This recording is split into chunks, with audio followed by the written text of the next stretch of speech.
It has been like a very long time, but I have to have given myself a little bit of break, and today we're going to start the 5th season. Blade Runner 2147, thank you for coming to this channel. My name is Mr. Heller, Mr. Cat, however you want to prefer, as William Shaky Turkovic would say, kako vam drago. Ladies and gentlemen, welcome to the S5E1. Today we're going to talk about opinions in Sorabendia, Serbia. Now, what actually boils down to when it comes to the opinions themselves, they have been like a very anticlimactic or very controversial for the people to express their opinions loudly and publicly without going into public scrutiny in Sorabendia. Because if you express like a difference of an opinion, and difference of an opinion has been like a very polarizing thing since, if I'm not mistaken, I think it has been since maybe communism, if I'm not mistaken, 45 plus, 1945. And in it, you know, the system itself has taught us not to like express opinions that could be considered controversial. That especially comes with the black wave in Yugoslavian cinematography, in which, you know, the criticizing of the government has kind of caused them of being gaslighted or sent to work camps of Goli Otok. And a lot of, you know, bad shenanigans that comes with the stupid fucking communism. And the thing itself is that when it comes to expressing opinions on Slavas, especially in Kafana. Now, Kafana as an establishment in Serbia, it has been like a very basic meeting of all different people, because I have to tell you the truth in it is that, like, when you live in Serbia, or have you been in my country of Sorabendia, you're going to see, or you might have not known about it, but basically it means that there are a lot of shit ton of people that have, like, in this country especially, a lot of divided opinions, that there are a lot of people who are in the center, on the left, in the right, to the west, to the north, to the south and east, and all the things combined. Second Serbians, patriots, lefts, right, up and down, whatever the fuck you want to consider when it comes to politics themselves.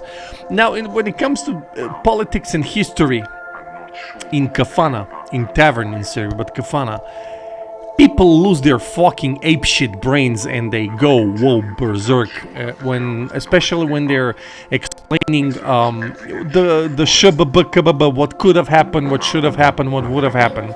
Now, the old shababa has been a cancer to Serbian history and sports and whatnot. For example, Rivaldo could have been a member of Partizan Belgrade in 2011, late I think, but like in 2011, and but if it was not for Mladen Krstajic, the moron who thought that Rivaldo was too old to represent a Partizan Belgrade, even though a lot of people that were older were playing for Partizan Belgrade. And if you can ask Mladen Krstajic what was on his mind in 2011, I'm probably going to say that when he's in the room alone, he's all alone. So you have to find a wrestling reference.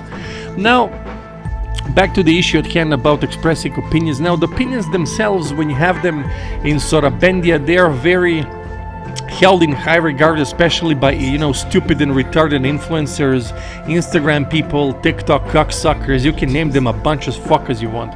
But the point is that they hold those opinions in high regard without even being applied or given a constructive criticism. Now, you see, constructive criticism in Sorabendia, constructive criticism has been like a very minimalistic brand or trend in Serbia, because you thinking with brain and using common sense and logic to figure out certain things, how their approach in life, and fuckable all in this shithole of a country, the chaos of a country. But you have to see the bigger picture. Now, when you're expressing opinions, and usually I've noticed this pattern. So, for example, when you're telling the truth, I'll give an example. So let's say I'm telling the truth about Serbian history for 12 hours straight. Just me going with papers, bibliography, history, fact checks, saying facts about historians, or saying what was Serbian, what used to belong to Serbian, they stole Egypt, Serbian is the oldest language. But let's say I can back it up with facts and stuff, and what the fuck not. People themselves, they're not going to kind of respond to that unless if they are not like former Serbs, like you know, Croatians, Bosnians, Montenegros, and stuff like that. But if you tell them like for 12 hours straight, I think that has been told like an example in Serbia. If you speak truth and facts about your own country, identity, culture, history, drinking, cities, countrysides, whatever the fuck, people are just going to stay silent. Because now you have to see the reason is this myth of being like a very boring thing to do is to tell the truth in plain sight. What I mean by that is when you present facts and truth and whatnot, it's kind of Serbs themselves, they're going to say, you know what, man, it's kind of not interesting for you to tell the truth to the people because the truth is boring. Now you're probably going to ask me since when the truth became boring in Serbia. Je ne sais pas, I don't know. Maybe it was under Yugoslavia, in which communists, because I think communists themselves in Sorabendia, in fucking cancer of a illusion country, they kind of consider that it's not important about the truth. It's about branding and trending something else that has nothing to do with the truth itself. So what I mean by that is that, for example, if they believe that neither of them should be like nationally identified to a certain point or degree in their history or whatever, that's kind of cool. But if you tell to Croatians, former Catholic Serbs, and Bosnians, former Muslim Serbs, that they're Serbs, back in the day, whatever the fuck not, it's going to have like a negative backlash, and the government itself is going to be pissed about you. But the point is that I'm trying to make in this video, about this video, and the gist of it is that opinions in Serbia are very polarizing and divided, especially if you can go with history. You can go with sports club between Partizan Belgrade and that ugly mutant thing that's called something with the stars. I don't give a fuck. Now, this ugly mutant Chernobyl thing, the ugliness, the projection of the Frankenstein of the club, it's kind of, they have been heavily favorized by the government since their inception in 1945, and Partizan Belgrade has always been, which I'm going to cover in my S5E2. Ladies and gentlemen, welcome to my video. But the point is, they have been favorized heavily since 1945, and Partizan has always been the raven, the black sheep, the outcast, the rebels, the anti-establishment, anti-mainstream, whatever the fuck you want to call it. But the mutants don't recognize that. They're like, no man, never happened. You guys are, traitors of the country. We sold Kosovo, even though Kosovo has been sold in 1974, but we can argue about it some other time. Now, the point when you express opinions in Sorabendia is kind of risky because it's risks to break somebody's narrow terasa mind, in which the people themselves have been sitting down on their stupid fucking terrace, limited brain, squirrel mind, and anything in between to try to warp their reality is going to come off like a really negative thing. And I mean, when you try to, a lot of people in this country have tried to change people's opinions, have tried to change their mindset, perception, reality, the ways they can look at certain things from a certain angle, from a certain point in a certain context. That has been fall on deaf ears, and people themselves have been bitter about it, and people themselves have tried legitimately, have done to distance themselves from those people, and I don't fucking blame them. That's a legit 100% take facts. I love fucking facts. Now the point is, opinions in Serbia can really bring you to being the enemy of the state. Now, people in my country in history, whenever they oppose the government, the system, they have always been notified by the government that they have become the enemy of the state. Now, I'll give you an example of the writer from the 20th century, the man who wrote when kad su cvetale tikve by Dragoslav Mihajlović.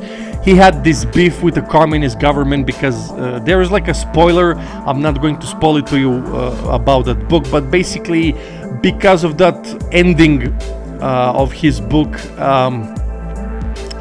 he kind of gaslighted and persecuted by the government. Even Tito told him, dude, shut the fuck up, and Dragoslav was like, no, fuck you. And a lot of people, like for example Pavle Vujicic, now he was the greatest anti-communist Sigma Giga Chad, Pavle Vujicic. Please Google Pavle Vujicic, greatest Chetnik Chad in history of Serbian cinema, in which he didn't give a fuck about the communism. And yes, people can say ironically he grew up in communism. Well, that was the only, like a circumstances in which he could have grown, like as a person, as an actor. As a person, he was like a very difficult to work with, but according to the people, it depended if he were like a normal or not. So was he isolated from the people? Yeah, a bit so. He liked to chill out at Sava River and just mind his own business, but he had his own opinions, and he didn't expose himself in public. He kind of didn't give a fuck about the public. But you're going to see that him himself is the picture in which you're saying for yourself that they're able to express opinions, but when you look at those opinions, they can be like very divisive. And in my country's history, when you go to Kafana and you tell a lot of people that the current ruling party is one of the most obnoxious, disastrous, cancerous, Chernobyl mutantly created, and that has like zero atoms of intelligence and their ways of vision. For example, in Serbian football, where Partizan Belgrade has been struggling ever since they won along with Chelsea in 2017 double crown. And since they won that, we have been in every possible circle of hell one could think of. Now, I don't know why that is the case in which we had to suffer because we won legitimate, so because it was supposed to be stolen, but then it didn't, and then Marko Nikolic took the title and told him, go fuck yourself, I'm the champion. And ever since 2017, Partizan Belgrade has been paying the price of being the club in the second, third, and just go back and forth with second place. But it's not, it's problem of being the second place, but it's the problem when you get used to of your club being second place no matter what. So I'm not trying to be like Arsenal. God effing forbid if I wanted Partizan Belgrade to be internally second just because of the circumstances. Now the problem is when I'm expressing my opinion about Partizan Belgrade, it's usually full with facts. Now, the club itself has been gaslighted and tried to be brought down to the NPC level of A1. When you're learning a foreign language, it always has to be A1, and it always has to be reserved for the other club. Now, the other club believes that 17 something years ago, back in the day when Boris Glavic was the president of this poor running country, they created this Lovecraftian narrative in which the horrors of the modern football were organized or perpetuated by the Partizan Belgrade and the evil Tole, Dragoslav Karadžić Tole, or Radoslav, whatever the fuck his first name is. Tole Karadžić was the culprit of their misery, of their downfall. And I always fondly remember as a kid or a teenager in which every time the mutants from the other club, every time they lost eternal derby, they would blame NATO, Vatican, United States of America, retrograde Mercury, Tole, the greatest Lovecraftian villain in Red Star history. I have to say their name, even though I'm trying not to vomit, but that doesn't fucking matter. Now, the point is that when you express opinions, it's going to get polarizing effects anyway, but especially with this term called controversial. When I say controversial, I have to say that there are a lot of things that can be controversial, but only if you have not read about them, especially if it comes like a Serbian history or the way people have been living here since the 2000s and whatnot and back and beyond. And you can see that there aren't really things that you can consider conservative or controversial, because we've grown in this era in which we can describe a lot of bad things about my country. But when you express opinion now today in this PG-13 liberal faggotry era in which you have to censor yourself for the sake of some scumball ass-crack fucks of not going to be offended because you're telling the truth, and the truth is always going to come out no matter what. So you can drop that shit. For me, I don't give a faggot fuck about it. So I inhalere veritas. That's my ideology in life. Memento fucking mori. Now, prior to me finishing this video, the point is that in my country, expressing opinions about Croatians or Bosnians, Montenegros or Albanians, all former Serbs in general. It's a very complex history. But the point is that you have to see that when you express your opinions, you should do so, because we need like a freedom of speech. We need somebody to express the disdain and disgust of this country being run by terrible justice, terrible sanitary, terrible medical, terrible anything in between or beyond. But if you're keeping silent, which has been like the golden standard for my people, now that's a fucking abomination if there is one. And it's really getting to a point that you really have to scream, as Kevin Spacey used to say in the movie Seven, but I forgot the name of the director.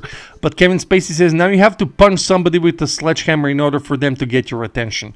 Now, opinions can be, bad or negative, or positive or negative, but the point is that it's about okay to express them as long as they have some elements of reality rooted in them. Now I can sit on my ass and talk about how Partizan Belgrade should have had like a Inter lineup from 2010 for Barcelona, but that's not in the elements of reality. I can say how Partizan Belgrade should have had like Xavi Pascual's Barcelona from 2010, but that's way beyond the point. So thank you for coming to my rant. So the rant in this which I made is kind of, the people are very polarizing to themselves, especially if it's individual or collectively, in which people express opinions about anything in between in Serbia. And when they express opinions, boy oh boy, it's going to hold so much backlash. And usually it's the dismissive comments that have no elements of reality rooted in them. It's not just about when you open your mouth and don't say anything of substance or containing context or something smart for people to figure out and be like, this actually makes sense. Now, opinions are like an ass. Everybody has them. But when you express them, at least we can see from which position or point you're actually coming from and how you can function in this world without you not reacting to these things that are happening in your country. If you're not responding to things happening in your country, don't be mad because this country is a shithole, because it has been made by these morons that has been ruling for 14 fucking years and have been putting themselves in these narrow boxes, and everything is censorship and everything is always bad and it's always, oh my effing god, and whatever the fuck. But you have to express opinions, because I used to consider not ever publishing for YouTube or writing a book. I actually have written one, Eyes I Shall Not See Again, currently working on Children of the South. Soon it's going to be Feast of the Wolves and etc., whatever the fuck. So expressing opinions is good, but make sure to do your research, do facts, and then we can talk about polarizing and dividing opinions. Thank you so much for coming to the Blade Runner 2147. My name is Mr. Cat, Stefan Heller, and until then, we'll talk to you very much fucking soon. So, until then, enjoying the S5E1 episode of Polarizing Opinions, and I will see you rather fucking soon. Don't fucking think, man, I'm still here, and I'm back to express and tell you how I feel. Until then, Christ is King, become straight edge, and fuck the government. Oh, matter of fact, fuck the other club that's mutant that has been existing since 2011. Fuck them.